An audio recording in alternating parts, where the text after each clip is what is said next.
যে সেনাবাহিনী যদি এটা বলে তাহলে কি সরকারের আর এটা করবার কোনো সুযোগ আছে? কারণ আমি এটা জিজ্ঞাসা করছি এ কারণে যে এর আগে আমরা শুনেছি মানে বিএনপি থেকে শুরু করে এমনকি এনসিপির কাছ থেকেও, যারা সরকারের বিভিন্ন সাথে আসলে সমঝোতায় মধ্যেই চলে অনেকটা, কিন্তু তারাও বলছে যে করিডোরের বিষয়ে সরকার আলোচনা করে নাই, এরকম কথাবার্তা ইসলামিক অনেকগুলো দল বা বক্তাদের কাছ থেকেও এই বিষয়ে কথা শোনা যাচ্ছে।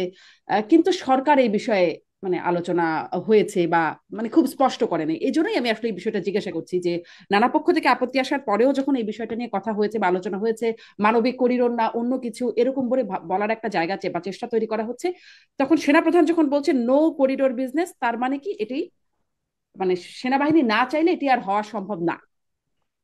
দেখুন, যেহেতু পার্লামেন্ট নাই, যেহেতু দেশে কোনো প্রাইম মিনিস্টার আক্ষরিক অর্থে নাই, এই জিনিসগুলো তো লফুলি করে হচ্ছে মন্ত্রণালয়, ফরেন মিনিস্ট্রি, পররাষ্ট্র মন্ত্রণালয়, তারপর সশস্ত্র মন্ত্রণালয়, দেন পার্লামেন্টের স্ট্যান্ডিং কমিটি, দেন একটা পার্লামেন্ট রাটিফিকেশন। এই প্রসেস গুলো ছাড়া এখন তো সেনাবাহিনীকে বাইপাস করে এটা করার কোনো সুযোগ আছে বলে আমি মনে করি না।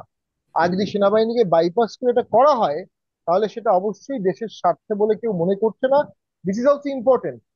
দেশের স্বার্থে এটা কতটুকু প্রয়োজনীয় না না প্রয়োজনীয় সেটার থেকে ইম্পর্টেন্ট হচ্ছে মানুষের মনে হচ্ছে এটা দেশের সাথে করা হচ্ছে না। পারসেপশন, একটা পারসেপশন দাঁড়িয়ে যাচ্ছে। এই পারসেপশনটাকে সরকারের আর বাড়তে দেওয়া উচিত না। কারণ সরকারের কোনো রাজনৈতিক দল নাই, সরকারের কোনো রাজনৈতিক ফেস নাই, সরকারের কোনো সাপোর্ট বেস নাই। এক্ষেত্রে যদি একটা পারসেপশন চলে আসে যে সরকার দেশের স্বাধীনতা সার্বভৌমত্ব বিক্রি করে দিচ্ছে অথবা করিডোর দিয়ে দিচ্ছে, তখন কিন্তু এই পারসেপশনের যে আহ, ফলে এই পারসেপশনটাকে কনভার্ট হয়ে যে আন্দোলন হবে, সেই আন্দোলন সরকার দমন করতে পারবে না, নিষ্ঠুর হতে হবে। তখন সরকার অনেকগুলো বেস নষ্ট হয়ে যাবে। আমি মনে করি এত কমপ্লিকেশন যাওয়ার জি। সরকারের কোনো তার মানে প্রয়োজন নেই। এটি